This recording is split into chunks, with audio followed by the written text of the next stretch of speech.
अल्हम्दुलिल्लाहि वकफ़ा वसलामुन अला इबादिहिल्लज़ीना इस्तफ़ा अम्मा बाद फ़अऊज़ु बिल्लाहि मिनश शैतानिर रजीम बिस्मिल्लाहिर रहमानिर रहीम या अय्युहल्लज़ीना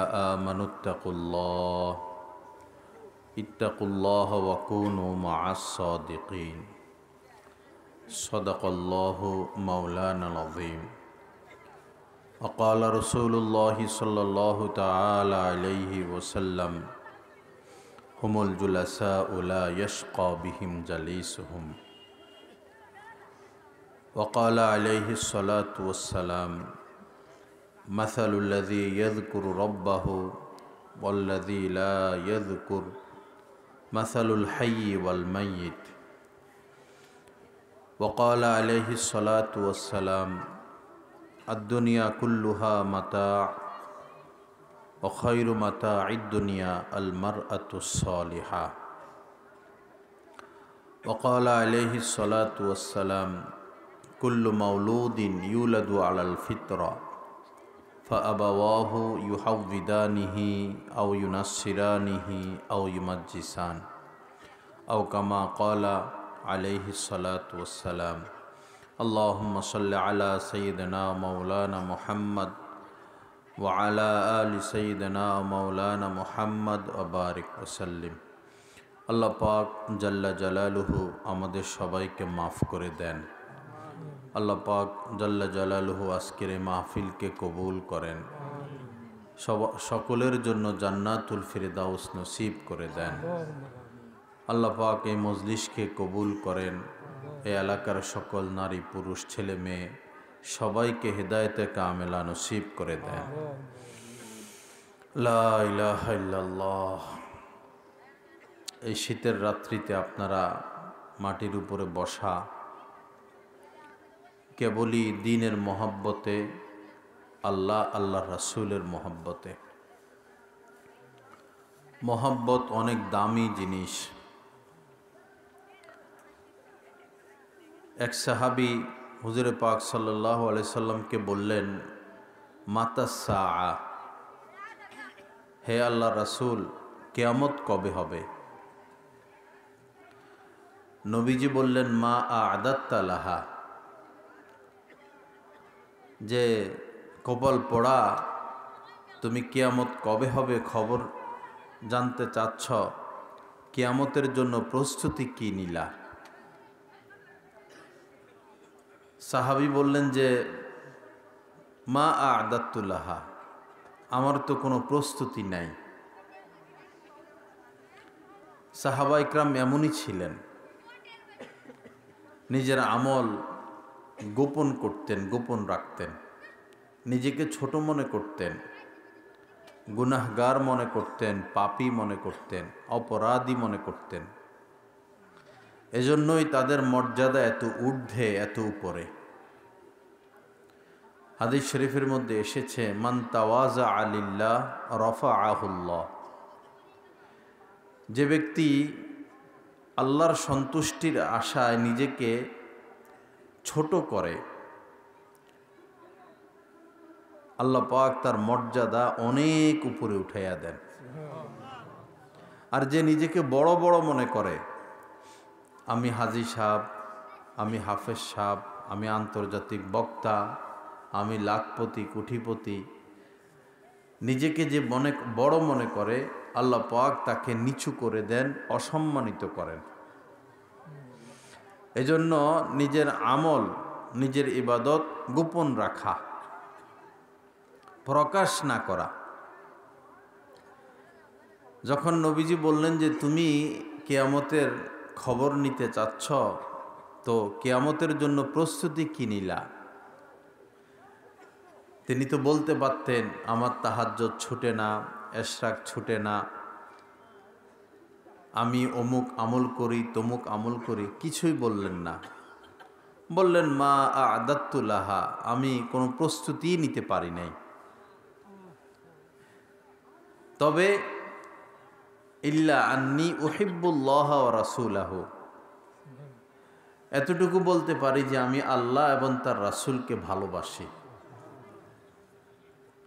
নবীজি এত খুশি হয়েছেন কথা শুনে। নবীজি বললেন, আনতা মাআ মান আহবাবতা, তুমি যাকে ভালোবাসো কিয়ামতের ময়দানে হাসরে জান্নাতে তারই সাথী হইবা, তার সাথেই থাকবা।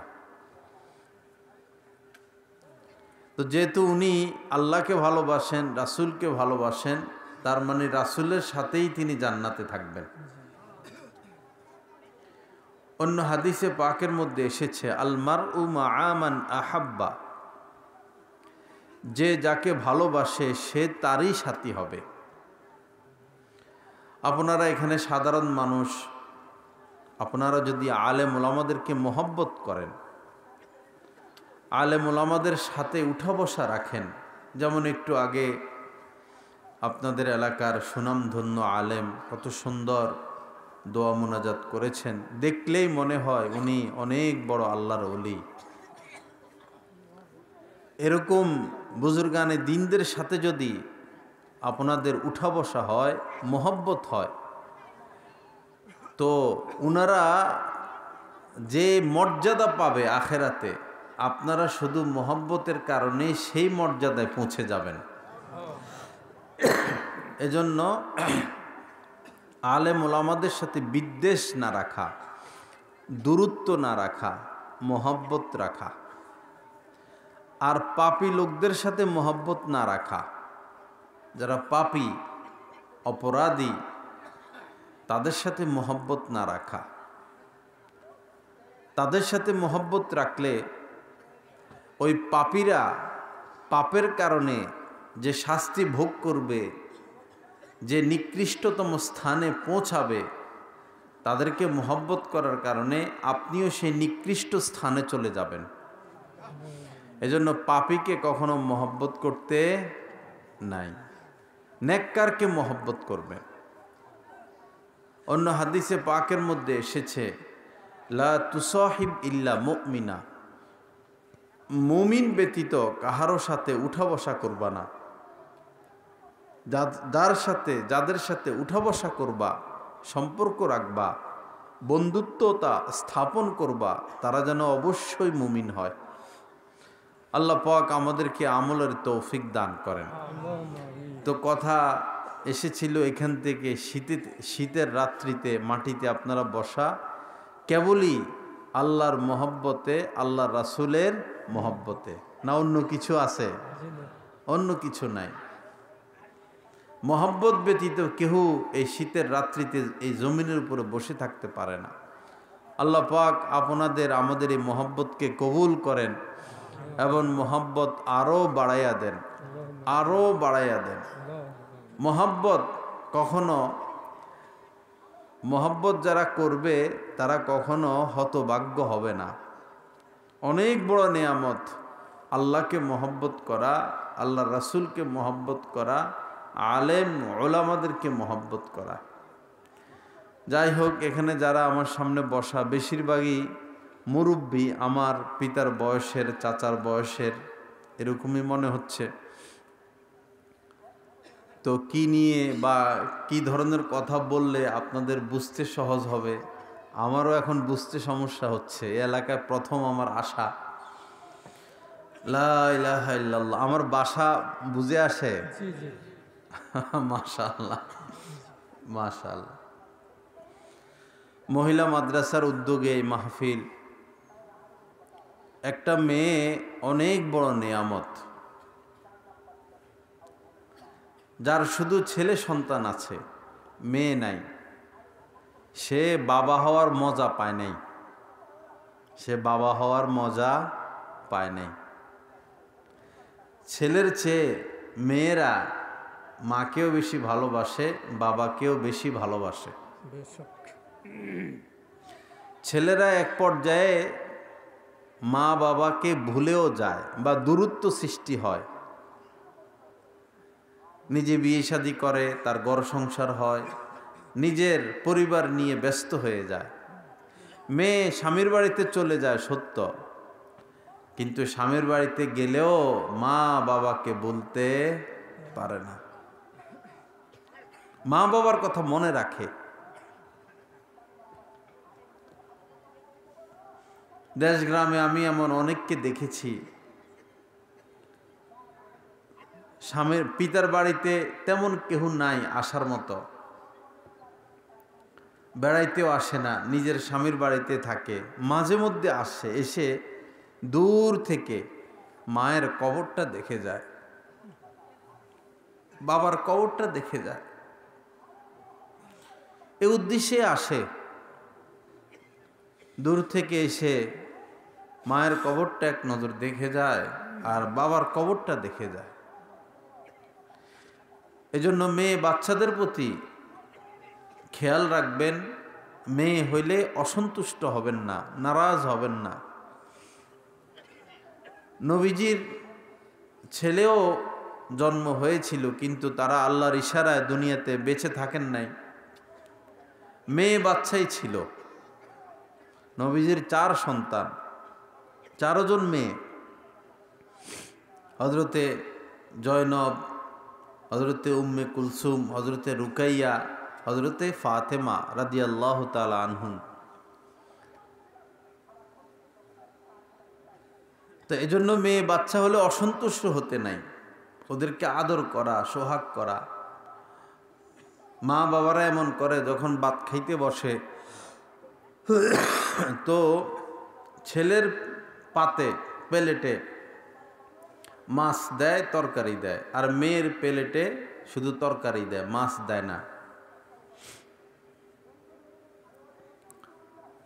ভাত খাইতে বসে তো ছেলের প্লেটে গোশত দিবে, ভালো ভালো গোশত, কিন্তু মেয়ের প্লেটে দেয় কম। মেয়েদের সাথে এই আচরণ ঠিক না, বরং ছেলের চেয়ে আপনি মেয়েকে বেশি দিবেন, কারণ সে তো সারা জীবন আর আপনার ঘরে থাকবে না, সে তো চলে যাবে। স্বামীর বাড়িতে গেলে সে ভালো থাকে না বন্ধ থাকে, স্বামীটা ভালো পড়ে না খারাপ পড়ে, শাশুড়ি কেমন পড়ে, শ্বশুর কেমন পড়ে, জানা তো নাই। আল্লাহ পাক আমাদেরকে, মেয়ে বাচ্চাদেরকে বেশি কদর করার তৌফিক দান করেন। নবীজি একদিন বলতেছিলেন যে আল্লাহ পাক যাকে 3টি মেয়ে দান করে, যার 3টি মেয়ে হয়, অতঃপর সে 3টা মেয়েকে লালন পালন করে, আদর সোহাগ মোহব্বত দিয়ে তাদেরকে শিষ্টাচার শিক্ষা দেয়, আদব আখলাক শিক্ষা দেয়, পরে নেক কোনো ছেলের হাতে তুলে দেয়, বিয়ের ব্যবস্থা করে দেয়। নবীজি বললেন যে তার জন্য জান্নাতের ফয়সালা। 3টা মেয়ে। সাহাবী বললেন যে ইয়া রাসূলুল্লাহ, যদি 3টা না হলো না, 2টা মেয়ে হলো শুধু। তখন নবীজি বললেন 2টা মেয়েও যদি হয় আর তাদেরকে আদর সোহাগের সাথে লালন পালন করে, শিষ্টাচার শিক্ষা দেয়, ইলমে দ্বীন শিক্ষা দেয় এবং ভালো ছেলের হাতে তুলে দেয়, বিবাহের ব্যবস্থা করে দেয়, তার জন্য জান্নাতের ফয়সালা। এজন্য মেয়েদের সাথে ভালো আচরণ করবেন, তাকে ভালো পোশাক কিনে দিবেন, তাকে একটু আদর বেশি করবেন। বিয়ের পরেও মেয়ের সাথে যোগাযোগ রাখা, মাঝে মধ্যে যাওয়া, মাঝে মধ্যে তাদেরকে নিজের বাড়িতে আনা। বিশেষ করে তার হক, আপনি মারা গেলে আপনার সম্পত্তি আপনার ছেলে যতটুকু পাবে, মেয়ে এর অর্ধেক পাবে, তার এই হকটা যেন সে পায়। আমাদের সমাজে খুব কম মেয়েরাই বিয়ের পরে, স্বামীর বাড়িতে যাওয়ার পরে পিতার হক পায়, খুব কম মেয়ে। ভাইয়েরা দিতে চায় না, অর্ধেক তাও দিতে চায় না। যদি পুরা হইতো, সমান সমান হইতো, ছেলেদের সমান মেয়েরা, তাহলে হয়তো বোনদেরকে হত্যাই করত। এই জুলুম মেয়েদের উপরে যেন না হয়। আপনি ওসিয়ত করে যাবেন যে আমার সম্পদ যতটুকুই আছে, তোমরা যতটুকু পাইবা তোমাদের অর্ধেক তোমাদের বোনেরা পাবে। অবশ্যই তাদের হক তাদের বাড়িতে পৌঁছায়া দিবা। আল্লাহ আমাদেরকে তৌফিক দান করেন। হাদিস শরীফের মধ্যে এসেছে, কুল্লু মাউলুদিন ইউলাদু আলাল ফিতরা। একটা বাচ্চা যখন তার জন্ম হয়, জন্মটা হয় ফিতরাতের উপরে। ফিতরাত মানে হলো স্বচ্ছ এক জিন্দিগির উপরে, পরিচ্ছন্ন, কোনো গুনাহ নাই, দাগ নাই, কলুষ কালিমা নাই। এভাবে একটা বাচ্চা দুনিয়াতে আসে। ফাআবাওয়াহু ইউহাউযিদানিহি আও ইউনাসসিরান। অতঃপর পিতামাতা যদি ইহুদি হয়, এই শিশু বাচ্চাটাও ইহুদি হয়ে যায়। পিতামাতা যদি খ্রিস্টান হয়, এই বাচ্চাটাও খ্রিস্টান হয়ে যায়। এই হাদিসের দ্বারা বোঝা যায় সন্তানের জন্মের পর মা বাবার আমল, আখলাক, স্বভাব চরিত্রের প্রভাব সন্তানের উপরে পড়ে। মা যদি পর্দা করনি ওয়ালি হয়, বাবা যদি নামাজি হয়, মা যদি নামাজি হয়, ঘরের মধ্যে যদি দ্বীনের পরিবেশ থাকে, আশা করা যায় এই ছেলেটা, এই মেয়েটা দ্বীনদার হবে। ছেলের তুলনা মেয়েদের মধ্যে দ্বীন বেশি থাকা চাই। ছেলের তুলনা মেয়েদের মধ্যে ধৈর্য বেশি থাকা চাই। ছেলের তুলনা মেয়েকে বেশি চৌকান্না হওয়া চাই, চালু হওয়া চাই। এজন্য পিতা মাতাকে অসৎ কাজ ছেড়ে দিতে হবে। এতদিন আপনাদের সন্তান ছিল না, আল্লাহ পাক আপনাদেরকে সন্তান দিয়েছেন, এখন আর গুনাহের কাজ করা যাবে না। গুনাহের কাজ করলে এই গুনাহের প্রভাব আপনার সন্তানের উপরে পড়বে। এই যে শিশু বাচ্চাটা আপনাদের কোলে, সে কিন্তু সব শুনে, সব শুনে। তার কানটা একটা রেকর্ডিং মেশিনের মতো। এই শিশু বাচ্চাটা কথা বলতে পারে না, কিন্তু সব দেখে। তার দুইটা চোখ ভিডিও ক্যামেরার মতো। সে যা দেখে এটা তার মাথায় সেভ হতে থাকে, যা শুনে এটাও তার ব্রেনে সেভ হতে থাকে। এজন্য মা বাবাকে অবশ্যই পাপ মুক্ত থাকতে হবে। মহিলারা বাচ্চাকে কোলে নিয়ে মোবাইল টিপতে থাকে, ফেসবুক চালাতে থাকে। বাচ্চা কথা বলতে না পারলেও সেও দেখে, শুনে। ফেসবুকের মধ্যে, মোবাইলের মধ্যে, টেলিভিশনের মধ্যে কত অশ্লীলতা, কত খারাপ জিনিস, কত নগ্ন জিনিস, অরুচিকর জিনিস। এই শিশু বাচ্চা একদম নিষ্পাপ, তার কোনো গুনাহ নাই, কিন্তু আপনি মা, আপনি বাবা, আপনার পাপের নেশার কারণে তাকেও আপনি পাপী বানাচ্ছেন, এখন থেকেই পাপ শিখাচ্ছেন। আল্লাহ পাক সহি বুঝ দান করেন। সন্তান ঘরে আসার পর ঘরের মধ্যে যেন আর কোনো গান বাজনা না হয়, গান বাজনা যেন না হয়। আল গিনাউ ইউনবিতুন নিফাকা ফিল কলবি কামা ইউনবিতুল মাউ যারআ। শস্য বীজ, পানি যেভাবে শস্য বীজ উৎপন্ন করে, গান মানুষের অন্তরের মধ্যে ওরকম মুনাফিকি, কপটতা, নেফাকি উৎপন্ন করে। এই ছেলেকে, এই মেয়েকে একদিন আপনি কন্ট্রোল করতে পারবেন না যদি সে গানের পরিবেশে থেকে থেকে বড় হয়।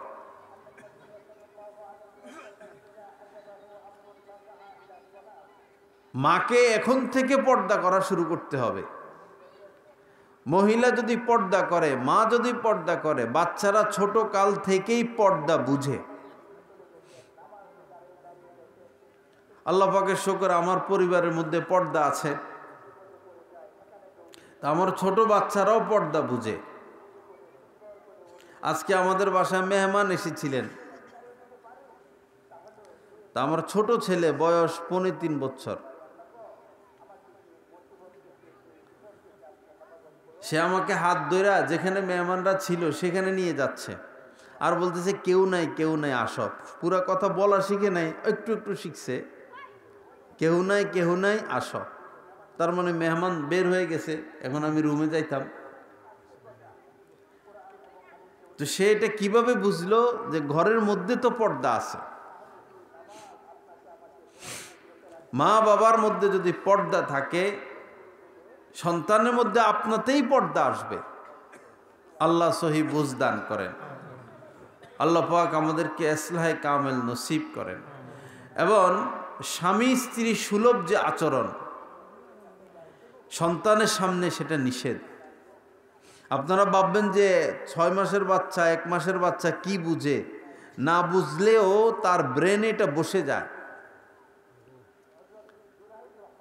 তার মাথায় এটা বসে যায়।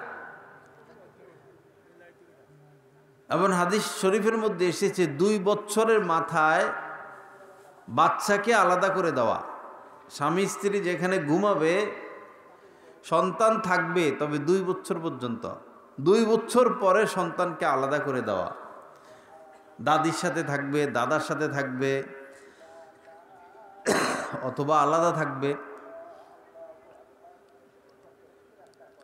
আবার বাচ্চাদের বয়স যখন 7 বছর হয়, 2 ভাই একসাথে ঘুমায়, 2 বোন একসাথে ঘুমায়, বয়স 7 হলো, এখন আর 2 ভাই 2 বোন একসাথে ঘুমাইতে পারবে না, আপন হোক, আলাদা করে দেওয়া। 7 থেকে 10 বছরের মধ্যেই আপন ভাই বোনদের একসাথে শোয়াইতে নবীজি নিষেধ করেছেন। মনে করেন একই রুম হোক, অসুবিধা নাই, একজন খাটের উপরে শুইল, একজন খাটের নিচে শুইল। আমার শায়েখ দামাত বারাকাতুহুম শাহ আব্দুল মতিন বিন হুসাইন সাহেব দামাত বারাকাতুমের বাসায় একদিন আমি গিয়েছিলাম। ঠান্ডা লাগে পায়ে, জুতাটা হইলে হইতো, বা যায় নামাজ বা কিছু। আরে এখানে তো আপনারা বসা, আমার জন্য আপনারা কষ্ট করতে যাচ্ছেন। এমনি না, একটু বড় করে দিলে। জাযাকাল্লাহ, আপনি কষ্ট পাইবেন।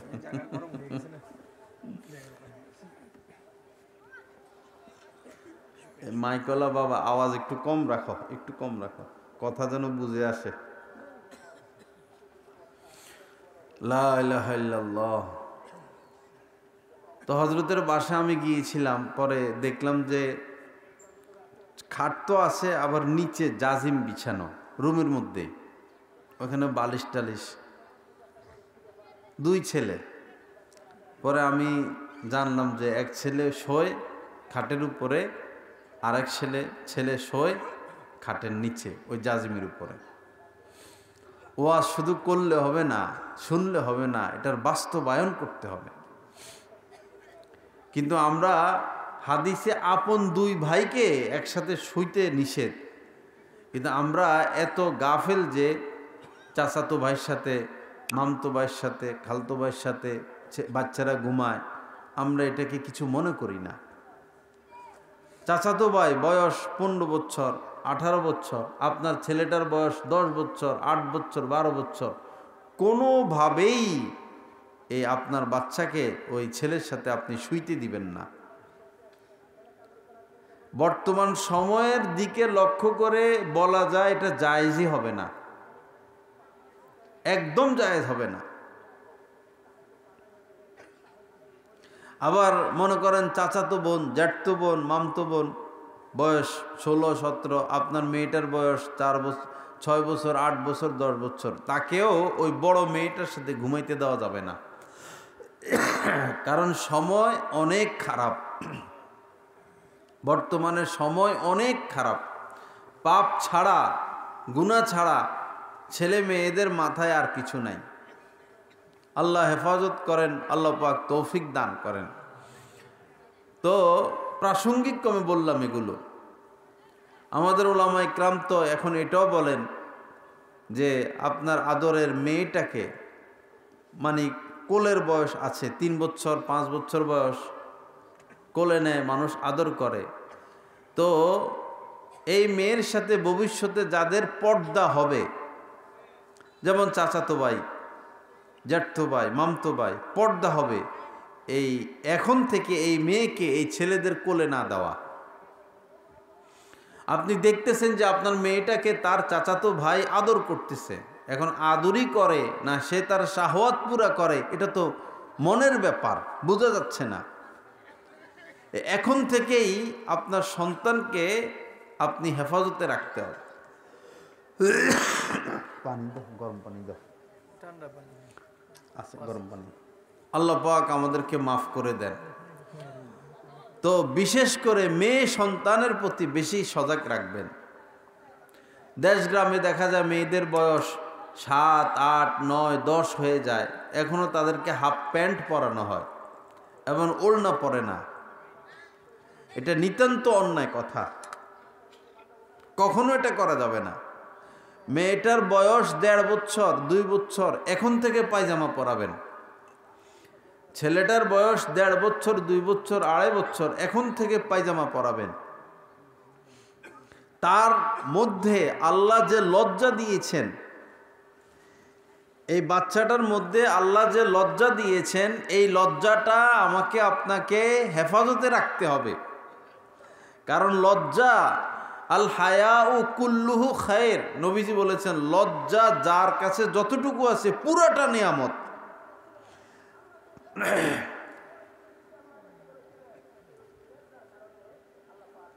পানি কম, গরম পানি বেশি, না না গরম মিশা। যার মধ্যে লজ্জা যতটুকু আছে পুরাটা নিয়ামত। আল হায়াউ শু'বাতুম মিনাল ঈমান, নবীজি বলেছেন যে লজ্জা এটা ঈমানের গুরুত্বপূর্ণ বিষয়। লজ্জা এক কথায় তৈরি, ঠান্ডা দিবে অল্প, গরম দিবে বেশি, ওইটাই মনে ঠান্ডা হয়ে গেছে। তারপর আর ঠান্ডা পানি দেওয়ার কি দরকার ছিল, ডাইরেক্ট ওইটা দিতা, এটা খাইয়ে ফেলো। আল্লাহ পাক মাফ করে দেন, আল্লাহ পাক সহি বুঝ দান করেন। আল হায়াউ শু'বাতুম মিনাল ঈমান, লজ্জা ঈমানের গুরুত্বপূর্ণ শাখা। ছোট থেকে যদি আপনি মেয়েটাকে লাজুক পরিবেশে বড় না করেন, বড় হলে সে আর গায়ে ওড়না রাখবে না। আমাদের বাংলাদেশের মেয়েরা ওড়না পরে, কিন্তু ওড়না ভালো করে পরে না। বিশেষ করে যে মেয়েরা পর্দা করে না, ওরা রাস্তাঘাটে এখানে সেখানে গেলে কোনো রকম নামকে অস্তে ওড়নাটা ঝুলিয়ে রাখে, শরীর ঢেকে রাখে না। অথচ তার মধ্যে তো লজ্জা থাকা দরকার ছিল যে একটা পরপুরুষ এদিকে আসতেছে, আমার বাবা আসতেছে, আমার ভাই আসতেছে, আমার চাচা আসতেছে, আমি আমার দেহটাকে ঢেকে রাখি, ঢাকে না। ওই যে ছোটকাল থেকে লজ্জা নষ্ট হয়ে গেছে।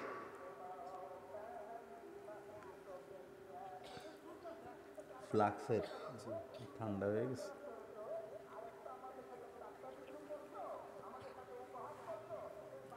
লা ইলাহা ইল্লাল্লাহ। ছেলেরাও ইদানিং নির্লজ্জ হয়ে যাচ্ছে। আপনাদেরই দেশে আছে কিনা জানি না, এই যে হাফ প্যান্ট পরে আছে, শর্ট প্যান্ট পরে পরে ঘুরে। অথচ এই ছেলেদের বয়স 15 বছর, 18 বছর, 20, 22 বছর। শহরে তো মুরব্বীরাও 40, 42, 50 বছরের মানুষও এই সকালবেলায় বান্দরের মতো লাফায়, এই হাফ প্যান্ট পরা বান্দর আর হনুমানের মতো লাফায়। আচ্ছা, লাফালাফি করবেন, ব্যায়াম তো ভালো জিনিস, শরীর চর্চা ভালো জিনিস, হাফ প্যান্ট পরতে হবে কেন ব্যায়াম করতে হলে? আপনি তো আপনার সতর, যেটা মানুষের সামনে খোলা যাবে না, সেটা খুলে দিলেন। যুবক ভাইরা যারা এই হাফ প্যান্ট পরো, বাবা এটা অনেক বড় লজ্জা, অনেক বড় লজ্জা। তুমি মুসলমানের সন্তান, তোমার সিনার মধ্যে ঈমান আছে, তুমি আল্লাহকে বিশ্বাস করো, রাসূলকে বিশ্বাস করো, তো কিভাবে তুমি তোমার লজ্জা এভাবে মানুষের সামনে খুলে দিলা? এটা একদম হারাম, গুনাহে কবিরা। একটা ছেলে শর্ট প্যান্ট পরা অবস্থায় যত লোক তাকে দেখবে অত লোকের কবিরা গুনাহ হবে, তারও হবে। এমনকি এই ছেলের দিকে এর মা যতবার তাকাবে মায়ের অতগুলো কবিরা গুনাহ হবে। দোকানে এই ছেলেটা, রাস্তার পাশে এই ছেলেটা হাফ প্যান্ট পরে দাঁড়িয়ে আছে, যত লোক তাকে দেখবে অত লোকের কবিরা গুনাহ হবে। এজন্য অনুরোধ, আমার তরুণ ভাইরা, এই কাজটা করো না। শর্ট প্যান্টও পরা যাবে না, আবার প্যান্টকে টাকনুর নিচেও দেওয়া যাবে না। আলেম ওলামা যে পায়জামা পরে দেখবা এই টাকনুর উপরে, মা আসফালা মিনাল কাবাইনি মিনাল ইদারে ফিন্নার, এটার নিচে যে লুঙ্গি যাবে বা পায়জামা যাবে বা প্যান্ট যাবে, তাহলে সেই অংশ জাহান্নামের আগুনে যাবে। আল্লাহ আমাদেরকে বেঁচে থাকার তৌফিক দান করেন। তো মেয়ে বাচ্চা অনেক বড় নিয়ামত, সন্তান অনেক বড় নিয়ামত। সন্তান দুনিয়াতে আসলে 5টা কাজ সুন্নত আমাদের উপর অবধারিত হয়। প্রথম হলো, মায়ের গর্ভ থেকে দুনিয়াতে আসার পর ডান কানে আজান দিতে হয়, মোটামুটি আস্তে, বেশি জোরে না, বাচ্চাটা যেন শুনতে পারে। জোরে, আজানের মতো জোরে দিলে তার কষ্ট হবে। এরপরে ডান কানে একামত দিতে হয়, এটা প্রথম সুন্নত। দ্বিতীয় সুন্নত হলো 7 দিনের দিন, বাচ্চাটার যেই 7 দিন হবে, 7 দিনের দিন ছেলে হইলে 2টা ছাগল, গরুর 2 অংশ, আর মেয়ে হইলে একটা ছাগল জবাই করে আকিকা করা। ছেলে হইলে একটা দিলেও চলবে, ধনী হইলে 2টা দিবে। এই আকিকার দ্বারা আপনার বাচ্চাটা বড় বড় বিপদ থেকে বেঁচে থাকবে। এই পশুর গোশত আপনিও খেতে পারবেন, আপনার স্ত্রীও খেতে পারবে। একটা অনুষ্ঠান করা, আত্মীয় স্বজনকে দাওয়াত দেওয়া বা গরিব মিসকিনকে বিলিয়ে দেওয়া, সবটাই করা যাবে। এই জন্মের 7 দিনের দিন আকিকা করা সুন্নত।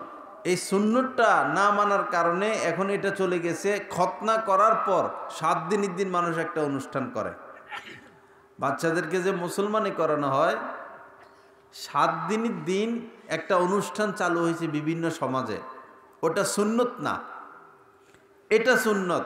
জন্মের 7 দিনের দিন আকিকা করা, এটা সুন্নত। এই 2টা সুন্নত হইল।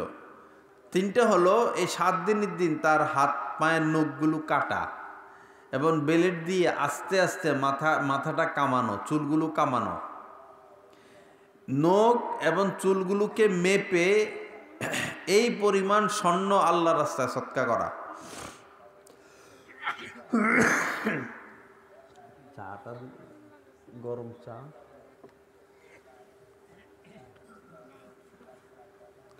স্বর্ণ যদি দেওয়া না যায় তাহলে রূপা অথবা খুরমা সদকা করা।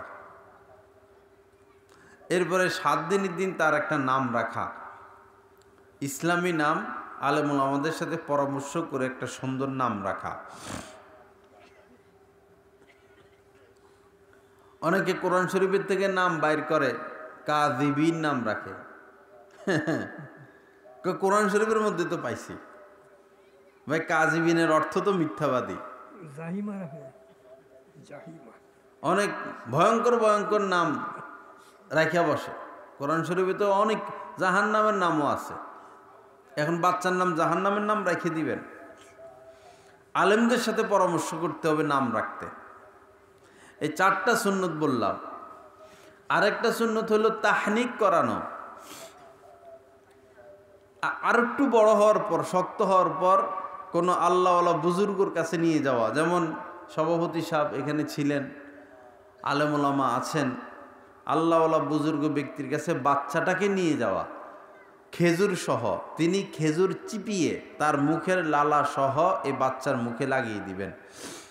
এর দ্বারা ওই বুজুর্গের বরকত এ বাচ্চার জীবনে আসবে। 7টা সুন্নত, 5টা সুন্নত।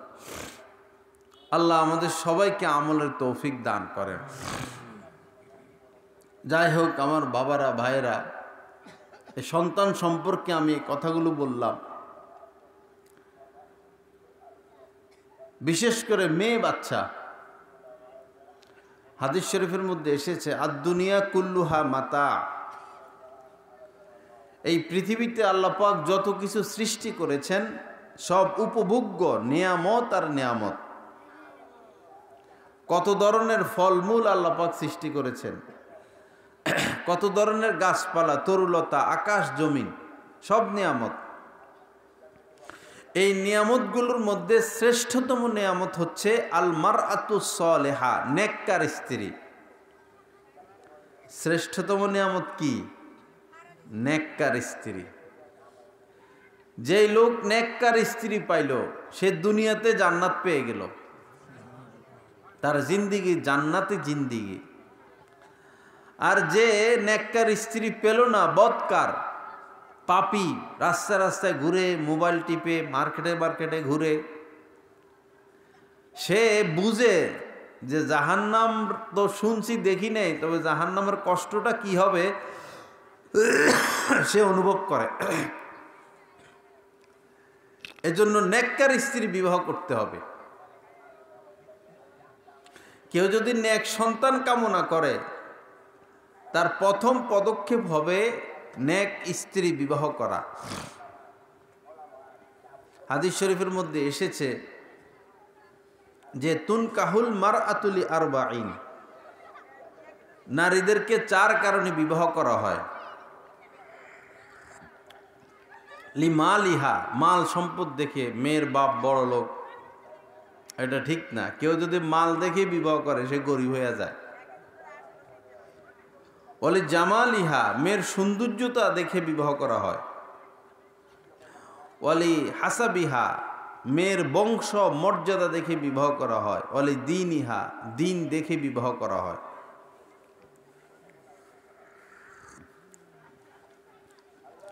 নবীজি বলেন ফাজফার বিদাতি দিন তারিবাত ইয়াদাক, কপাল পোড়া, দাম্পত্য জীবনে যদি তুমি সুখী হতে চাও তো মাল দেখো না, বংশীয় মর্যাদা দেখো না, সৌন্দর্যতা দেখো না, মেয়েটার মধ্যে দিন আছে কিনা সেটা দেখো। হ্যাঁ, মেয়ের মধ্যে দিন থাকার পর সে সুন্দর যদি হয় ভালো কথা, টাকা পয়সাওয়ালা হয় ভালো কথা, কিন্তু আগে দিন দেখতে হবে। আল্লাহ পাক আমাদেরকে দিনকে প্রাধান্য দেওয়ার তৌফিক দান করেন। নেককার স্ত্রী অনেক বড় নিয়ামত ভাই।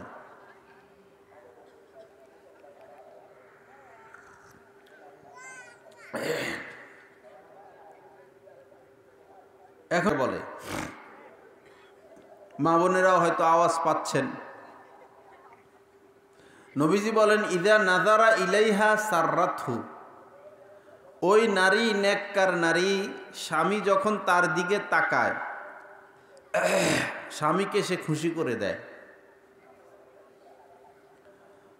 ওয়া ইদা আমারাহা আতাআতহু, স্বামী যখন তাকে কোনো নির্দেশ দেয় সে এটা বাস্তবায়ন করে, কাজটা করে দেয়।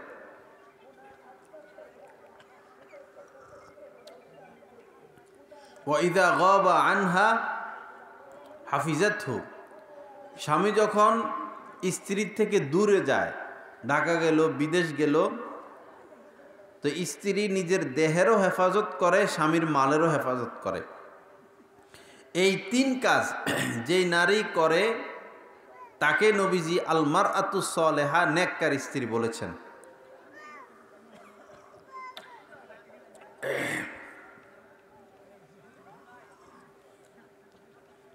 আল্লাহ পাক আমাদেরকে নেককার স্ত্রী দান করেন।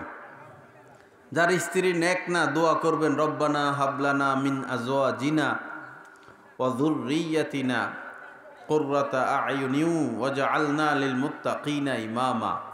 5 ওয়াক্ত নামাজের পর পর এই দোয়াটা করবেন। আজ নয় কাল ইনশাআল্লাহ স্ত্রী নেককার হয়ে যাবে। আল্লাহ সবাইকে তৌফিক দান করেন।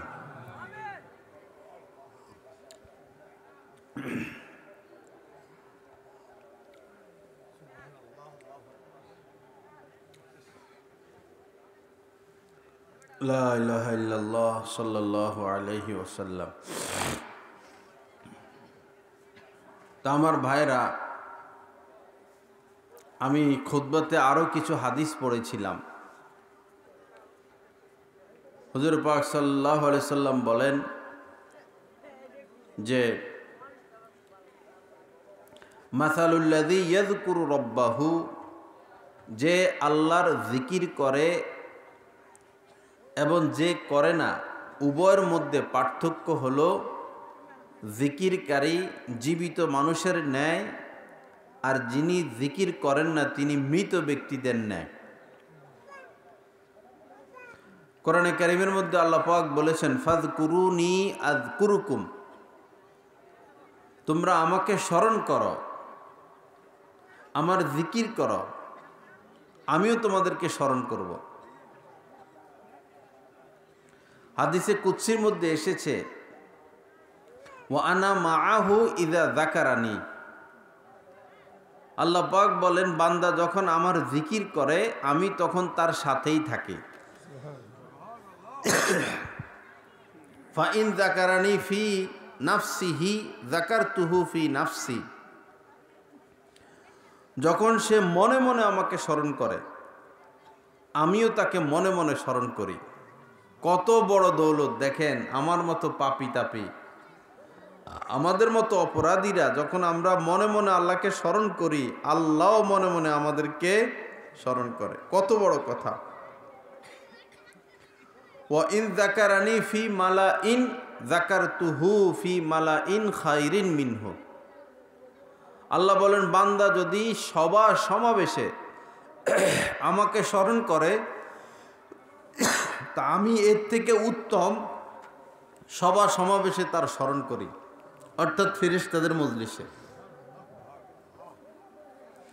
এজন্য বাবা, কিছু সময় প্রতিদিন বসে একসাথে কিছু সময় জিকির করা, যেমন 100 বার লা ইলাহা ইল্লাল্লাহ। হাদিস শরীফের মধ্যে এসেছে, জাদ্দিদু ঈমানাকুম বিকাউলি লা ইলাহা ইল্লাল্লাহ, লা ইলাহা ইল্লাল্লাহর জিকির করে করে ঈমানকে তাজা করো, নবায়ন করো, ঈমানকে বাড়াও। এবং হাদিস শরীফের মধ্যে এসেছে, কেউ যদি প্রতিদিন 100 বার লা ইলাহা ইল্লাল্লাহর জিকির করে, কিয়ামতের দিন তার চেহারা পূর্ণিমার চাঁদের মতো ঝলমল ঝলমল করতে থাকবে। এবং ইনশাআল্লাহ যারা নিয়মিত লা ইলাহা ইল্লাল্লাহর জিকির করবে, মৃত্যুর সময় লা ইলাহা ইল্লাল্লাহ বের হয়ে যাবে। যার প্রথম কথা হয় লা ইলাহা ইল্লাল্লাহ, যার শেষ কথা হয় লা ইলাহা ইল্লাল্লাহ, দাখালাল জান্নাহ, সে সোজা জান্নাতে প্রবেশ করবে। মান ক্বালা লা ইলাহা ইল্লাল্লাহ দাখালাল জান্নাহ, নবীজি বলেছেন যে লা ইলাহা ইল্লাল্লাহ বলবে সে অবশ্যই জান্নাতে প্রবেশ করবে। এজন্য এই কালেমা বেশি বেশি বলা। এমনি হাঁটতেছেন চলতেছেন, বাস লা ইলাহা ইল্লাল্লাহ। চায়ের দোকানে বসে চা খাচ্ছেন, এই চা খাওয়ার ফাঁকে ফুঁকে যেন 5 বার 7 বার বলা হয়ে যায় লা ইলাহা ইল্লাল্লাহ। বাজারে যাচ্ছেন, 5 মিনিট লাগবে, 10 মিনিট লাগবে, হাঁটতেছেন তো হাঁটতেছেন, পায় না কাজ করতেছে, মুখ তো বন্ধ। এজন্য জবানটাকে কাজে লাগানো, কখনো বলা সুবহানাল্লাহ, কখনো আলহামদুলিল্লাহ, কখনো লা ইলাহা ইল্লাল্লাহ, কখনো সুবহানাল্লাহি ওয়া বিহামদিহি, কখনো আল্লাহুম্মা গফিরলি। একটা না একটা জিকির জবানের মধ্যে জারি রাখা। আল্লাহ সবাইকে তৌফিক দান করেন। এবং এক বসায় 100 বার লা ইলাহা ইল্লাল্লাহর পাশাপাশি 100 বার আল্লাহ আল্লাহ জিকিরও করা, এটার অনেক বরকত পাবেন। এবং মাসনুন দোয়াগুলো দেখুন, আল্লাহ পাক আমাদেরকে খাইতে দিছেন। কোথায় ধান হয়েছে, কোথায় তরকারি হয়েছে, কোথায় তেল উৎপন্ন হয়েছে আমাদের জানা নাই, আমরা খাইতে বসলাম, আল্লাহ পাকই সব দিলেন। কিন্তু আল্লাহর নামটা আমরা নেই না, বিসমিল্লাহ বলি না। বেশিরভাগ মানুষ সমাজে আমার জানা মতে 80-85% মানুষ খাওয়ার শুরুতে বিসমিল্লাহটুকু বলে না। 80-85 কি আরো বেশি হবে, খাওয়ার পরে খেয়ে দে আলহামদুলিল্লাহটাও বলে না। বড় দুঃখজনক ভাই, এই যে মানুষ অভাব অনটনে ভোগে কেন? নেয়ামত পেয়ে নেয়ামতের শুকরিয়া আদায় করে না। এই ছেলেরা কথা বলে না বাবা, এই বাচ্চাগুলো কথা বলে কেন? নেয়ামত পেয়ে যদি নেয়ামতের শুকরিয়া আদায় করা না হয়, শুকরিয়া আদায় করা হয় তো নিয়ামত আল্লাহ বাড়াইতে থাকেন। লা ইন শাকারতুম লা আযীদান্নাকুম, যে নিয়ামত পেয়ে যদি শুকরিয়া আদায় করো। গরম পানি বা চা রাখা লাগবে, ফ্লাক্সে করে গরম পানি নিয়ে আসো।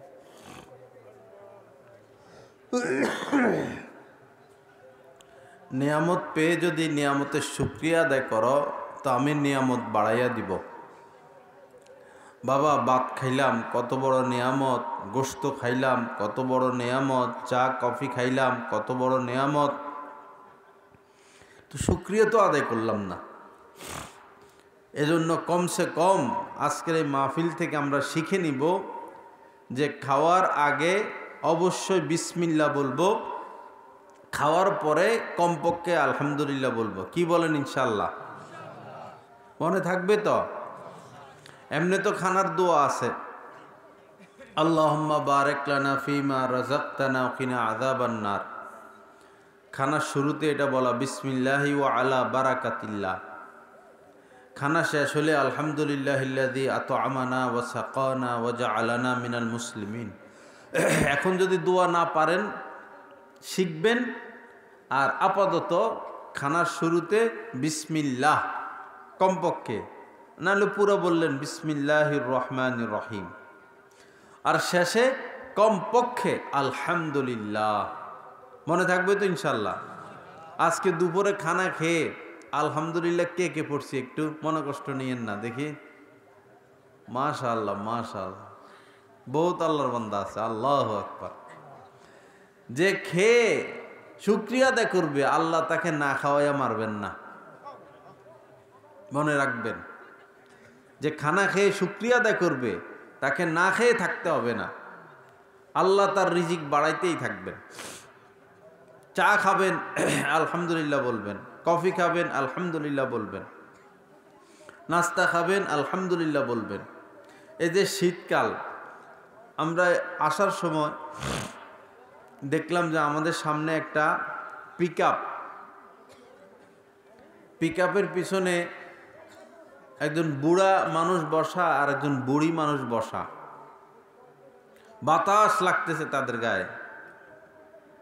তো বুড়া মানুষটার গায়ে শীতের কাপড় আছে, আর বুড়ি মহিলাটার গায়ে শীতের কাপড় নাই, কাঁপতেছে শীতে। এক তো হইল শীত, আবার বাতাস লাগতেছে। বহু মানুষ আছে ভাই যাদের শীতের পোশাক নাই, আপনার আছে, আপনার কি শুকরিয়া আদায় করা দরকার না?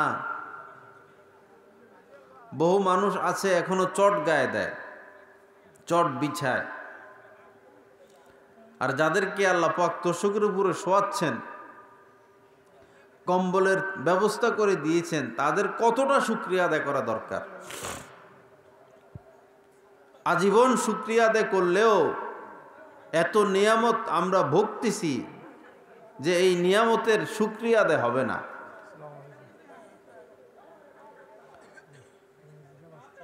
এমনও মানুষ আছে একটা ভালো জুতা নাই, এমনও মানুষ আছে ভালো জুতা নাই, আর এমনও মানুষ আছে 2 জোড়া 3 জোড়া জুতা। আপনি কি শুকরিয়া আদায় করবেন না আল্লাহ আপনাকে জুতা দিছেন? এমনও মানুষ আছে কোটি কোটি টাকার মালিক, সন্তান নাই। আমাদের নরসিংদীর সবচেয়ে বড় ধনী, নরসিংদীর কি নাম কাদের মোল্লা, কোটি কোটি হাজার হাজার কোটি কোটি টাকার মালিক। কত মাদ্রাসা সে করে দিছে, কত মসজিদ করছে, কত স্কুল কলেজ ভার্সিটি করছে, যে যায় সহযোগিতা করে, কিন্তু বেচারার কোনো সন্তান নাই।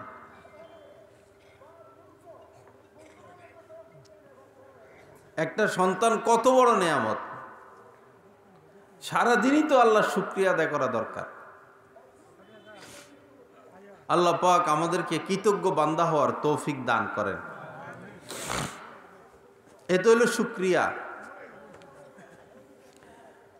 তো চলাফেরার সময় মাঝে মধ্যে আলহামদুলিল্লাহ বলা।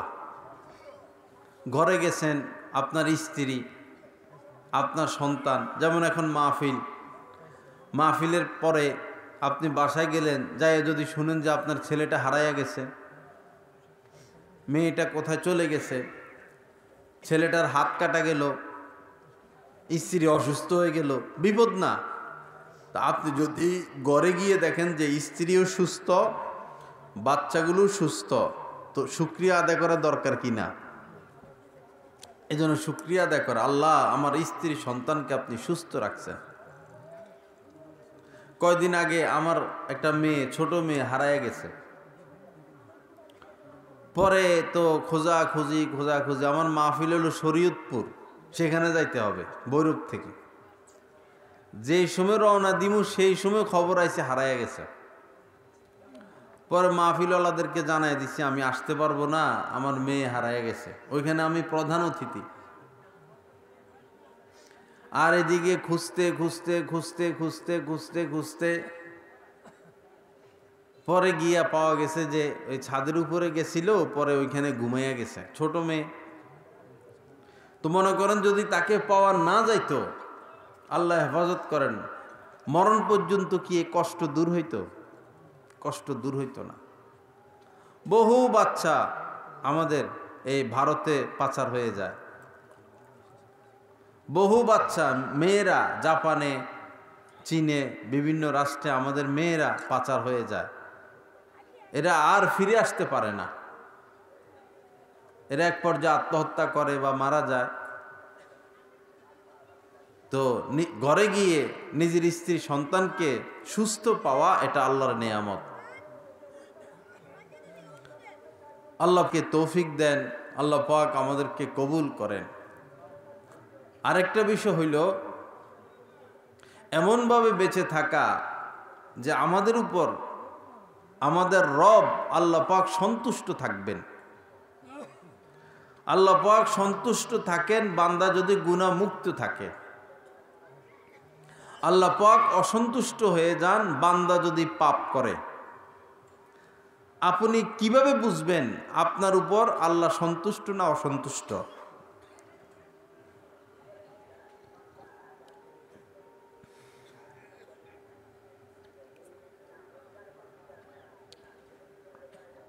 যদি আপনি গুনাহ মুক্ত থাকেন তো বুঝবেন আপনার উপর আপনার রব সন্তুষ্ট।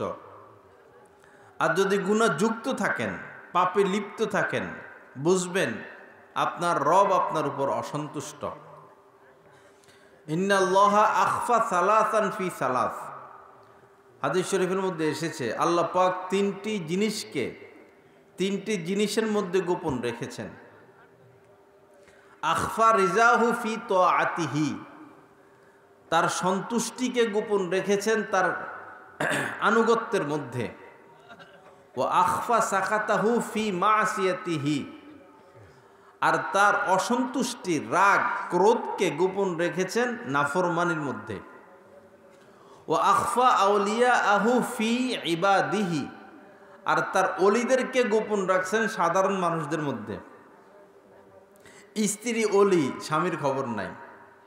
স্বামী আল্লাহর অলি, স্ত্রীর খবর নাই। 4 জন 5 জন বন্ধু বান্ধব, এর মধ্যে একজন আল্লাহর অলি, অন্য বন্ধু বান্ধবের খবর নাই। আল্লাহকে সন্তুষ্ট রাখা। বর্তমান সময়ে সবচেয়ে পাপ হয় আমাদের চোখের দ্বারা। চোখের দ্বারা সবচেয়ে বেশি পাপ হয়, বিশেষ করে মোবাইলের মাধ্যমে। যারা কুদৃষ্টি করবে, ভিন নারী দেখবে, মোবাইলে খারাপ জিনিস দেখবে, কিয়ামতের ময়দানে তাদের চোখের মধ্যে সীসা গলাইয়া ডালা হবে। যারা মোবাইলে টেলিভিশনে খারাপ জিনিস দেখবে, রাস্তাঘাটে ভিন নারীদেরকে দেখবে, চাচতো বোনকে দেখবে, মামতো বোনকে দেখবে, ভাবির সাথে পর্দা করবে না, চাচি মামির সাথে পর্দা করবে না, এই দুই চোখে কিয়ামতের দিন সীসা গলাইয়া ঢালা হবে। এত বড় কঠিন শাস্তি সহ্য করার ক্ষমতা আমাদের কোনো মানুষের নাই।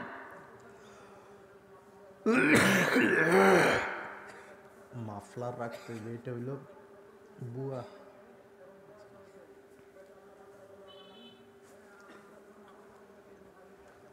আলহামদুলিল্লাহ। চোখ দ্বারা সবচেয়ে বেশি পাপ হয়। কোরআনে কারীমের মধ্যে আল্লাহ পাক বলেছেন, কুল্লিল মুমিনিনা ইয়াগুদ্দু মিন আবসারিহিম। হে নবী, আপনি মুমিনদেরকে বলুন তারা যেন তাদের দৃষ্টিকে নিচে রাখে, ভিন নারীর দিকে না তাকায়, পর নারীর দিকে না তাকায়, এবং তারা যেন তাদের লজ্জাস্থানের হেফাজত করে। যে ছবি তুলবেন না ভাই, যে কুদৃষ্টি করে, যার চোখ খারাপ, তার লজ্জাস্থানও ঠিক থাকে না, সে লজ্জাস্থানের পাপেও লিপ্ত থাকে। আমাদের যে যুবক ছেলেরা ঘন্টাকে ঘন্টা ফেসবুক চালায়, এরা ভালোটাও দেখে খারাপটাও দেখে, যেটা আসে সেটাই দেখে। এই খারাপ জিনিসগুলো দেখার কারণে ওরা মসজিদমুখী হচ্ছে না, ইবাদতমুখী হচ্ছে না, হচ্ছে পাপমুখী। যেই ছেলেই মোবাইলের পাপে লিপ্ত থাকবে, সেই ছেলেই গোপন পাপেও লিপ্ত থাকবে। বর্তমানে হাজার হাজার যুবক, লক্ষ লক্ষ যুবক কাপুরুষ বিবাহ করতে অযোগ্য, নজর খারাপ করার কারণে। এজন্য আমার যুবক ভাইরা, আল্লাহর রস্তে মোবাইলের নষ্টামি থেকে নিজেকে বাঁচাও। ফেসবুক যদি 2 বছর চালাইয়া থাকো, 5 বছর চালাইয়া থাকো, আরো যদি 50 বছর ফেসবুক চালাও, কিছুই হাসিল হবে না। অযথা সময় নষ্ট, জিন্দিগি বরবাদ। এমনও ছেলে ফেলে আছে যারা 5 ঘন্টা ফেসবুক চালায়, ফেসবুক, টিকটক, ইউটিউব।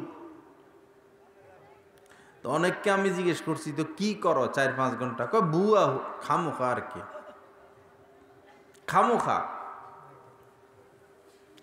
ইউটিউবে ভিডিও একটা নামায়, ভিডিও মনে করেন 10 মিনিট 20 মিনিট দেখবো, 1-2 মিনিট, পরে আরেকটা নামায়, 2-3 মিনিট দেখে, পরে আরেকটা নামায়। এইভাবে 4-5টা ঘন্টা শেষ করে। চোখ শেষ হয়, চোখের আলো শেষ হয়, চরিত্র শেষ হয়, আল্লাহ পাকের সাথে সম্পর্ক নষ্ট হয়, চরিত্র নষ্ট হয়। পাশ্চাত্য বিশ্বের, পশ্চিমাদের যে নোংরা কালচার, নোংরা রুচি, এই মোবাইল টিভি বাচ্চারা এগুলো শিখে। নোংরা রুচি। তারা তো পশুকে হার মানাইছে। ইউরোপ, আমেরিকা পশু, কুকুর, বেড়াল, গরু, ছাগল, এরা সমকামিতা করে না। আর আমেরিকা সহ তারা সমকামী আইন পাশ করে দিছে। এরা পশুর থেকেও নিকৃষ্ট। এই মোবাইলের মাধ্যমে আমাদের যুবকেরা তাদের এই কুরুচি শিখে, এবং এগুলো নিয়ে ব্যস্ত থাকে। আল্লাহ আমাদেরকে মোবাইলের পাপ থেকে বাঁচার তৌফিক দান করেন, নজরকে হেফাজতের তৌফিক দান করেন। আরো কম কম ডালবা।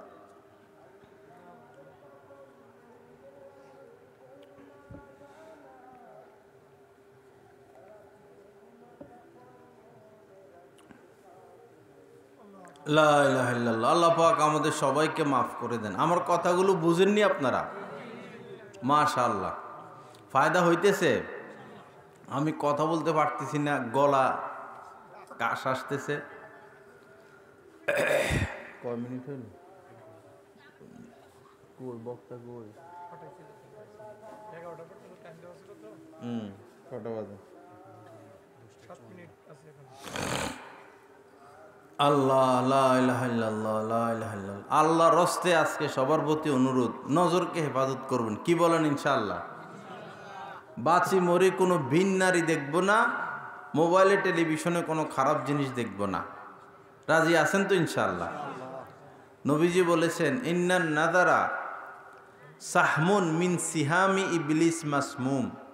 এই কুদৃষ্টি, এই যে ভিন নারীদের দিকে, পর নারীদের দিকে আমরা তাকাই মোবাইলে টেলিভিশনে, বাস্তবে নবীজি বলেন এটা শয়তানের বিষাক্ত তীর। এটা কি? শয়তানের বিষাক্ত তীর। মান তারাকাহা মাখাফাতি আবদালতুহু ঈমানান ইয়াজিদু হালাওয়াতাহু ফি কলবি। আল্লাহ পাক বলেন, যে আমার ভয়ে তার নজরকে হেফাজত করবে, ভিন নারীর দিকে তাকাবে না, তাকে আমি ঈমানের এমন স্বাদ মধুরতা দান করব যেটা তৎক্ষণাৎ সে পেয়ে যাবে। এজন্য বাবা, কুদৃষ্টি না করি। এটা বড় জঘন্য অপরাধ। জোয়ান, বুড়া, নারী, পুরুষ, ছেলে, মেয়ে, 98% মুসলমান কুদৃষ্টির রোগে আক্রান্ত। 98% মুসলমান, বরং আরো বেশি। নবীজি লানত করেছেন, লানা রাসূলুল্লাহি লানাল্লাহুন নাযিরা ওয়াল মানযুরা ইলাই। যারা অন্যের বউ, জি, অন্যের নারীর দিকে কুদৃষ্টি করে, নবীজি তাদের উপর অভিশাপ করেছেন। আল্লাহ রস্তে পাপ আমরা না করি।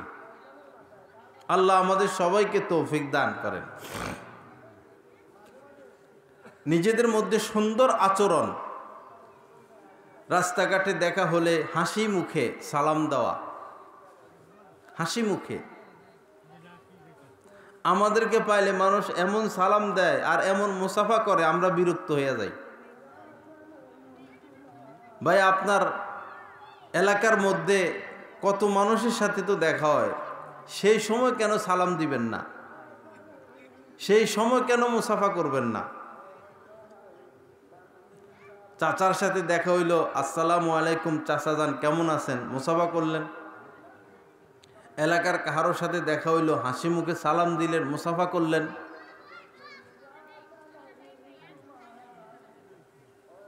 এই সালামের দ্বারা, মুসাফার দ্বারা নিজেদের মধ্যে আপোষে মোহব্বত সৃষ্টি হবে। নবীজি বলেছেন, আফসুস সালাম, ব্যাপকভাবে সালামের প্রচলন ঘটাও। ও আতিমুত তুআম, এবং মানুষকে খানা খাওয়াও। ও সল্লু বিল্লাইল ওয়ান নাসু নিআম, আর মানুষ যখন ঘুমিয়ে থাকে তখন তুমি নামাজ পড়ো, অর্থাৎ তাহাজ্জুদের নামাজ। তাহাজ্জুদের নামাজের অনেক ফজিলত। আফজালুস সালাতি বাদাল মাফরুজা সালাতুন ফি জাওফিল লাইল। নবীজি বলেছেন, ফরজ নামাজের পরে সবচেয়ে মর্যাদা সম্পূর্ণ নামাজ হচ্ছে তাহাজ্জুদের নামাজ। এক হাদিস শরীফের মধ্যে এসেছে, স্বামী যদি শেষ রাত্রে জাগে, উত্তমভাবে ওযু করে, তাহাজ্জুদ পড়ে, স্ত্রীকেও জাগাইয়া দেয়, স্ত্রী উঠে না, স্ত্রীর মুখে পানি ছিটা দেয়, অর্থাৎ যে কোনোভাবে তাকে জাগিয়ে তোলে। এরপরে স্ত্রীও নামাজ পড়ে। নবীজি বলেন আল্লাহ পাক তার প্রতি দয়া করেন, অনুগ্রহ করেন, মেহেরবানি করেন। অনুরূপভাবে কোনো মহিলা যদি শেষ রাত্রে উঠে অজু করে, তাহাজ্জুদ পড়ে, স্বামীকে জাগাইয়া দেয়, স্বামী না উঠলে স্বামীর মুখে পানি ছিটিয়ে দেয়, অর্থাৎ স্বামীকে যে কোনোভাবে জাগিয়ে তোলে, সেও তাহাজ্জুদ পড়ে, আল্লাহ পাক এই মহিলার প্রতিও দয়া করেন। তাহাজ্জুদ পড়ার চেষ্টা করব ভাই। এখন শেষ রাত্রে যদি তাহাজ্জুদ পড়া সম্ভব না হয়, বেশিরভাগ সম্ভব না, শুইতে শুইতে আমাদের 12টা 1টা বাজে, ফজর পড়াই কঠিন, শেষ রাত্রে তাহাজ্জুদ পড়তে না পারলে সোজা তাহাজ্জুদ একটা আছে, সেটা হলো এশার 4 রাকাত ফরজ নামাজ আমরা পড়ি, এরপরে 2 রাকাত সুন্নত পড়ি। এখন এশা শেষ, ফোকাহাই ইকরাম লিখেছেন, ফতুয়ায়ে শামী সহ হযরত থানভী রহমতুল্লাহ আলাইহি লিখেছেন, এশা আদায় করে ফেললেই তাহাজ্জুদের ওয়াক্ত শুরু হয়ে যায়। আপনি এশা পড়ছেন, 4 রাকাত ফরজ 2 রাকাত সুন্নত পড়া হয়ে গেছে, এখন এশা শেষ, এখনই তাহাজ্জুদ শুরু হয়ে গেছে। তবে তাহাজ্জুদ পড়ার উত্তম টাইম হচ্ছে শেষ রাত্রে। শেষ রাত্রে পড়তে না পারলে শুরুর রাত্রে পড়ে নেবেন। মনে করেন আপনার কাছে এমন টাকা আছে যে আপনি কাচ্চি বিরিয়ানি খাইতে পারবেন না, কি খাইতে পারবেন? তেহারি খাইতে পারবেন, বুনা খিচুড়ি খাইতে পারবেন। এখন কাচ্চি বিরিয়ানি খাওয়ার তৌফিক হয় না, ঠিক আছে, অন্তত তেহারি খাইয়া লই। শেষ রাত্রে তাহাজ্জুদ পড়তে পারবো না, তো অন্তত শুরুর রাত্রেরটা পড়ি। এজন্য ভিতের পড়ার আগে 2 রাকাত হোক, 4 রাকাত হোক, 6 রাকাত হোক, 8 রাকাত হোক, তাহাজ্জুদ পড়বেন, কমপক্ষে 2 রাকাত। আর এই 2 রাকাতে আপনি 3টা নিয়ত করতে পারবেন। 2 রাকাত তাহাজ্জুদে 3টা নিয়ত করতে পারবেন। এভাবে নিয়ত করবেন, আল্লাহ আমি তওবা, হাজত এবং তাহাজ্জুদের নিয়তে 2 রাকাত নামাজ পড়তেছি, আল্লাহু আকবার। তাহলে নামাজ হবে 2 রাকাত, কাম হয়ে যাবে 3টা। যেমন একটা ছেলে দেখলো গাছের মধ্যে একটা আম, পাকা একটা আম, তো জোরে ঢিল মারছে, উদ্দেশ্য হলো একটা আম, পরে আম পড়ছে 3টা, ঢিল মারলো একটা, আম পাইছে কয়টা? 3টা। আপনি নামাজ পড়বেন 2 রাকাত, পেয়ে যাবেন 3 রকমের নামাজের ফজিলত। তওবার নামাজ আছে, হাজতের নামাজ আছে, তাহাজ্জুদের নামাজ আছে। 3টা নিয়ত করে 2 রাকাত পড়বেন, 3টা পেয়ে যাবেন। পড়বেন তো ইনশাআল্লাহ? আজকে তো শেষ, কালকে থেকে সবার প্রতি অনুরোধ থাকবে, এশার 4 রাকাত ফরজ, 2 রাকাত সুন্নত পড়ে 3 নিয়তে 2 রাকাত নামাজ পড়বেন, এরপরে ভিতর পড়বেন। তাহলে কি হবে? কিয়ামতের ময়দানে তাহাজ্জুদ ওয়ালাদের যে কাতার, আপনি সেই কাতারে শামিল হয়ে যাবেন। আর এই 2 রাকাত পড়ে লম্বা মুনাজাত করবেন, 2 মিনিট, 5 মিনিট, 7 মিনিট, 10 মিনিট, মনের যত কথা সব আল্লাহকে বলবেন, মনের যত কথা সব আল্লাহকে বলবেন, আল্লাহর সাথে ভাব কায়েম করবেন, মোহব্বত কায়েম করবেন, সম্পর্ক কায়েম করবেন এই 2 রাকাতের দ্বারা। আল্লাহ আমাদেরকে তৌফিক দান করেন। আরও কিছু আমলের কথা বলি।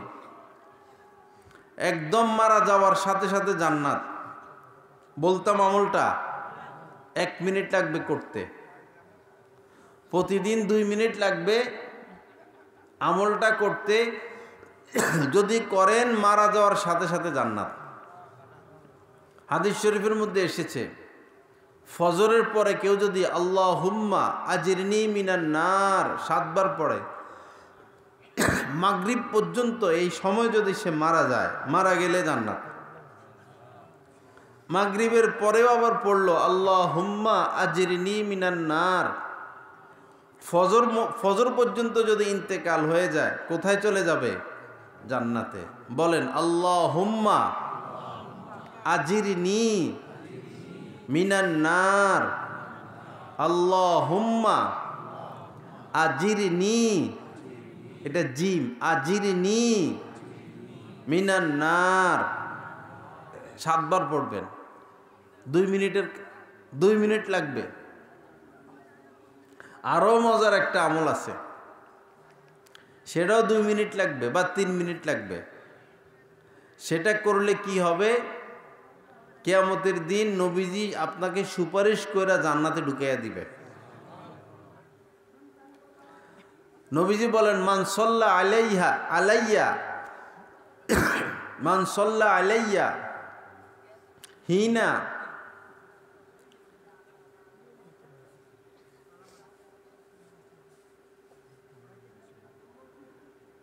যখন সকাল হয়, নবীজি বলেন যখন সকাল হয় আর কেউ যদি আমার প্রতি 10 বার দুরূদ শরীফ পাঠ করে,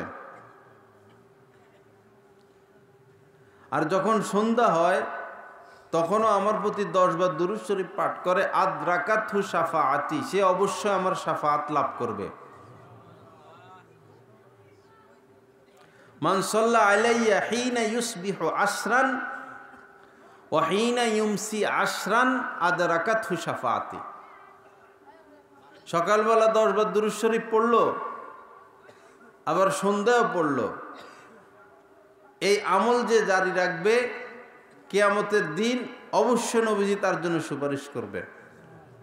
এখন দুরূদ শরীফ আপনি যেটা পারেন, যেমন সাল্লাল্লাহু আলাইহি ওয়াসাল্লাম হবে, আলাইহি সলাতু ওয়াসসালাম হবে, আল্লাহুম্মা সাল্লি আলা মুহাম্মাদিন নাবিয়্যিল উম্মিয়্যি ওয়া আলা আলিহি ওয়া সাল্লিম তাসলিমা হবে। দুরুদ ইব্রাহিম আছে, যে কোনো দুরুদ হোক। এমনিতেই দুরুদ পড়লে কত আমল আছে কোরআন হাদিসে।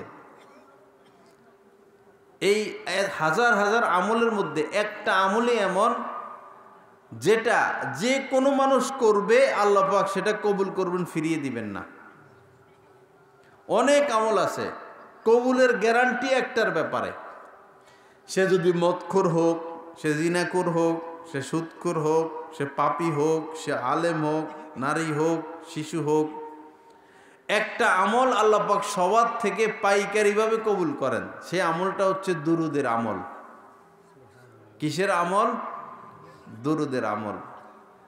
যে কোনো মানুষ নবীজির প্রতি দুরুদ পড়বে, আল্লাহ পাক এটা কবুল করবেনই করবেন।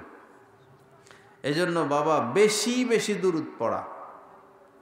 মান সাল্লা আলাইহা ওয়াহিদা সাল্লাল্লাহু আলাইহি আশারা, নবীজি বলেছেন যে আমার প্রতি একবার মাত্র দুরূদ শরীফ পাঠ করবে, আল্লাহ পাক জাল্লা জালালুহু তার প্রতি 10 বার রহমত নাজিল করবেন। এখন আমরা এখানে বসে আছি, রহমতের দরকার, বস পড়ি সাল্লাল্লাহু আলাইহি ওয়াসাল্লাম, 10 বার রহমত নাজিল হয়ে গেছে এবং 10টা গুনাহ মাফ হয়ে গেছে, 10টা নেকি আল্লাহ পাক দিয়ে দিলেন, 10 তবকা মর্যাদা আল্লাহ পাক বুলন্দ করে দিলেন। একবার দুরূদ শরীফ পড়লে 4টা ফজিলত। আল্লাহ পাক আমাদেরকে তৌফিক দান করেন। বাবা আমলের জিন্দিগি গড়ি, বোবার মতো না থাইকা জবানটাকে কাজে লাগাই। কখনো আলহামদুলিল্লাহ, কখনো লা হাওলা ওয়ালা কুওয়াতা ইল্লা বিল্লাহ, কখনো সুবহানাল্লাহ, জিকিরের মধ্যে থাকি। বিশেষ করে ইস্তেগফার, আল্লাহ মাফ করে দেন, আল্লাহ মাফ করে দেন, বাংলাতে বলতে পারি, অথবা আরবিতে আস্তাগফিরুল্লাহ আস্তাগফিরুল্লাহ, অথবা আল্লাহুম্মা গফিরলি। এটা আল্লাহর কাছে বেশি প্রিয়, ক্ষমা চাওয়া। সারাদিনই ক্ষমা চাওয়া উচিত। হাদিস শরীফের মধ্যে এসেছে মান লাজিমাল ইস্তেগফার, যে নিয়মিত আমার কাছে মাপ চায়, জাআলাল্লাহু মিন কুল্লি দিকিন মাখরাজা, যে তার যত বিপদ মুসিবত এটা থেকে উত্তোলনের একটা রাস্তা আমি খুলে দিই। যত বড় বিপদ হোক, আপনি যদি আল্লাহর কাছে মাপ চাইতে থাকেন, এই বিপদ দূর হয়ে যাবে। জাআলাল্লাহু মিন কুল্লি যিকিন মাখরাজা ওয়া মিন কুল্লি হাম্মিন ফারাজা, এবং সমস্ত চিন্তা আল্লাহ দূর করে দিবেন। ওয়া রাযাকাহু মিন হাইসু লা ইয়াহতাসিব, এবং এমন এমন জায়গা থেকে আল্লাহ রিজিকের ব্যবস্থা করবেন যেটা আপনি কল্পনাও করেন নাই। গত বছর কি আমরা চিন্তা করছি এই এলাকায় আসবো, চা নাস্তা খাবো? চিন্তা করছি? করি তো নাই। রিজিক আল্লাহর হাতে। এজন্য বেশি বেশি ইস্তেগফার করা। আরেকটা বিষয় হলো সবার সাথে ভালো ব্যবহার করা। স্বামী তার স্ত্রীর সাথে ভালো ব্যবহার করবে, তাকে ধমক দিবে না, তার গায়ে হাত তুলবে না, তাকে কষ্ট দিবে না, তার অসুখ ওষুধের ব্যবস্থা করবে, তার পোশাক নাই পোশাকের ব্যবস্থা করবে, সে কাজ করতে পারে না কাজের লোকের ব্যবস্থা করবে, কাজের লোকের ব্যবস্থা করতে না পারলে স্বামী নিজে স্ত্রীর কাজে সহযোগিতা করবে। আমাদের নবীজি দু জাহানের বাদশা, তিনি দু জাহানের বাদশা। তিনি যখন ঘরে যাইতেন, আম্মা জানদেরকে যেই কাজে পাইতেন, আম্মা জানদেরকে সেই কাজে তিনি সহযোগিতা করতেন। দু জাহানের বাদশার এই হালত। এজন্য স্ত্রীদেরকে তাদের কাজে সহযোগিতা করা, তাদের উপর কাজ বেশি চাপিয়ে না দেওয়া। দেশ গ্রামে আছে মহিলাদেরকে দিয়া গরু পালায়, এমনও আছে মহিলা যাইয়া গরুর ঘাস কাটে, খের কাটে, এটারে খেরনি বলে, এটা কাটে, গরু পালে, গরুর দুধ এই ভারী কাজ মহিলাদেরকে দিয়ে করাবেন না। এটা পুরুষের কাজ, তার কাজে আপনি সহযোগিতা করবেন। তারে বেশি কাজ করালে তো পরে তাড়াতাড়ি মরবে, তা আপনি বুড়ারে দেখবে কে? তার এই রোগ, তার হেই রোগ, তার হাড্ডি ক্ষয় হয়ে যাবে, তার মেরুদণ্ডের এই সমস্যা। বেশি কাজ করাইয়া আবার কম কাজ করাইলেও বিপদ, তাহলে মোটা হয়ে যাবে, এরপরে ডায়াবেটিসে ধরবে, প্রেসারে ধরবে, কোল্ড স্টোরে ধরবে। আমরা তো এমন মহিলাদেরকেও দেখছি যে পুরুষেরা ধান কাইটা আনে, একদিনে সব হয়ে যায়। পুরুষেরা ধান কাইটা আনে, মহিলারা এই ধানগুলো, এই আগে তো পায়ে চালানো মেশিন ছিল, এরকম বাড়ি মারত, তো ধান এগুলো বাইর হইতো, পরে ধান এগুলো সিদ্ধ করত, সিদ্ধ করে দিনে দিনে এগুলারে ঢেকুর দিয়া চাউল বানাইতো। ঢেকুর ছিল আগের জামানায়, এরকম চাউল বানাইয়া দিনে দিনে রান্না কইরা নিজেও খাইতো, স্বামীরও খাওয়াইতো। এই জামানায় মহিলাদের দ্বারা এটা সম্ভবও না। এজন্য সারাদিন রোগে মরে, ডায়াবেটিস, বাত, এই সমস্যা। মহিলারা, মা বোনেরা যারা আছেন, কাজকে ব্যায়াম মনে করবেন। যে আমি কাজ করতেছি, স্বামীর বাড়িতে আইসা কাজ করতে করতে জীবন শেষ না। আপনি মনে করবেন এটা আমি ব্যায়াম করতেছি, আমি এটা ইবাদত করতেছি। আপনার পাকানো খানা স্বামী খাবে, আপনার সন্তান খাবে, এটা তো ইবাদত, সওয়াবের কাজ। আপনি কাজ মনে করবেন কেন?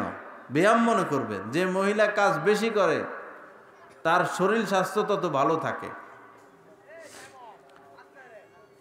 পাশাপাশি মহিলারাও স্বামীর সাথে ভালো ব্যবহার করবে,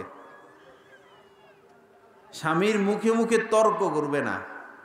মহিলাদের এটা বড় বিমারি, তর্ক করে। স্বামীরা তর্ক সইতে পারে না, মেজাজ আরো ঊর্ধ্বে চলে যায়। এই তর্কাতর্কির থেকেই তালাক আসে, তর্কাতর্কির থেকে হাতাহাতি আসে, ধাক্কাধাক্কি আসে। ইদানিং মহিলারা হেরাও মাইরা বসে। স্বামী যদি কিল একটা দেয়, সে ঝাড়ু এনে দেয় বাড়ি। সমান অধিকার তো এতে তো সংসার ভেঙে যায় না। মা বোনেরা, স্বামী যদি কোনোদিন কোনো কারণে রাগারাগি করে, আপনি ধৈর্য ধরবেন, বুঝবেন, মনে করবেন যে আমার স্বামী এখন অসুস্থ। অসুস্থ লোকের সাথে তো কোনো প্রতিবাদ চলে না, সে অসুস্থ, তার এখন মাথা ঠিক নেই। 2-4টা বকাবকি করুক, 2-1টা গালি দেখ, আপনি চুপ করে শুনে থাকেন, এটার বিনিময় আল্লাহর কাছে পাবেন। স্বামী একটা গালি দিল, আপনি 2টা গালি দিলেন, পরে তো স্বামী মারবে কিল, আপনি কি স্বামীর সাথে পারবেন? ধৈর্য ধরতে হবে।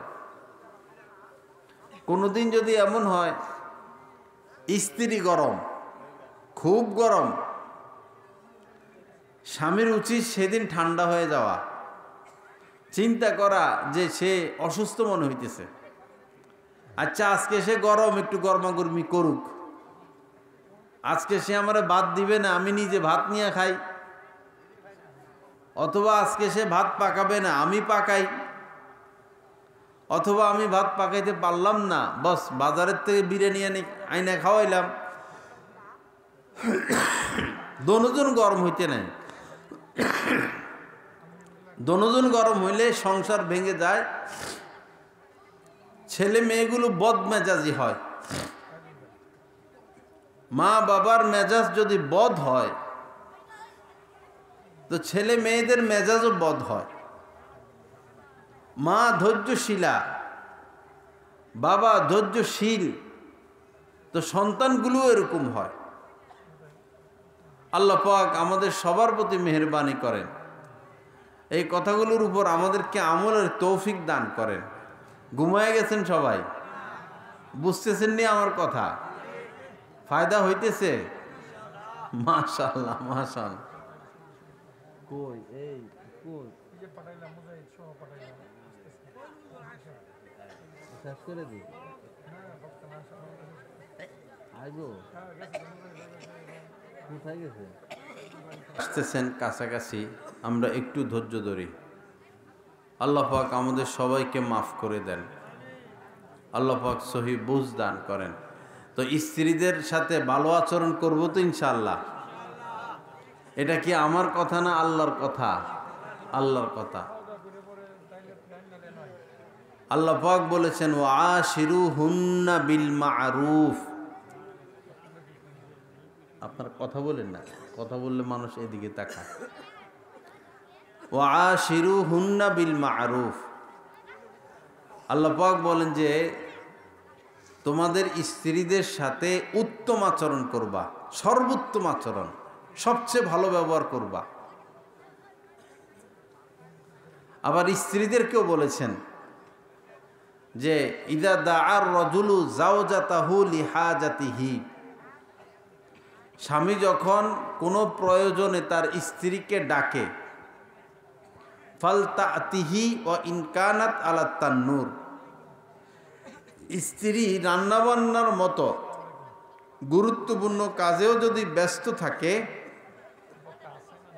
মুহূর্তের মধ্যে চলে আসবে।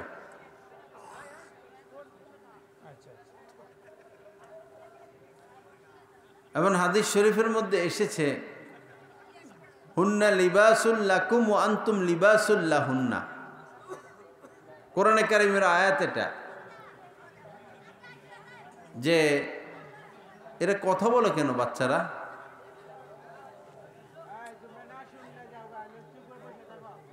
তোমরা কথা বলো কেন বাবা? ভালো না লাগলে চলে যাবা, রাত্র হইছে, আর শুনতে মন চাইলে বসবা। নিজেরা কথা বললে তো মজলিসটা নষ্ট হয়ে যায়। লা ইলাহা ইল্লাল্লাহ। হাদিস শরীফের মধ্যে এসেছে আইয়ু মামরাআতিন মাতাত,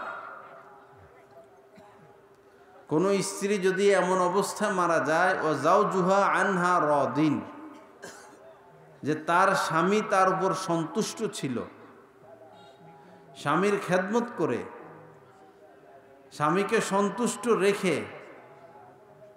কেউ যদি দুনিয়া থেকে বিদায় নেয়, দাখালাতিল জান্নাহ, সোজা এই নারী জান্নাতে চলে যাবে। যারা মা বোনেরা আছেন চতুর্দিকে, মা বোনদের জন্য কথাটা বলতেছি।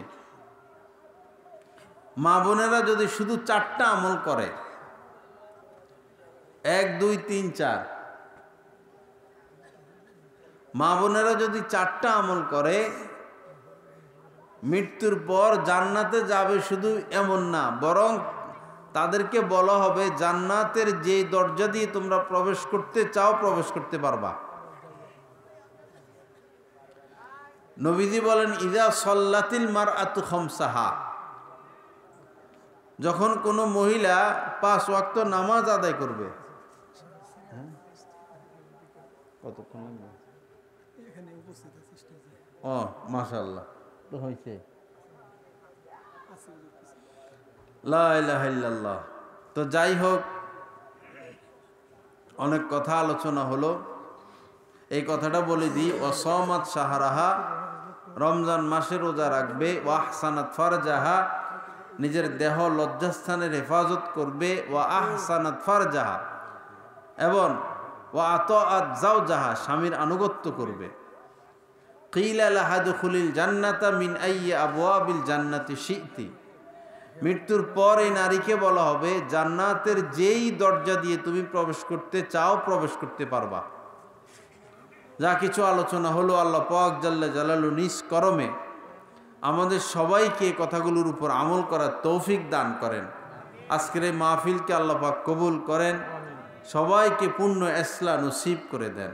ওয়া আখিরু দাওয়ানা আলহামদুলিল্লাহি রাব্বিল আলামিন ওয়া সাল্লাল্লাহু আলা নবিয়্যিল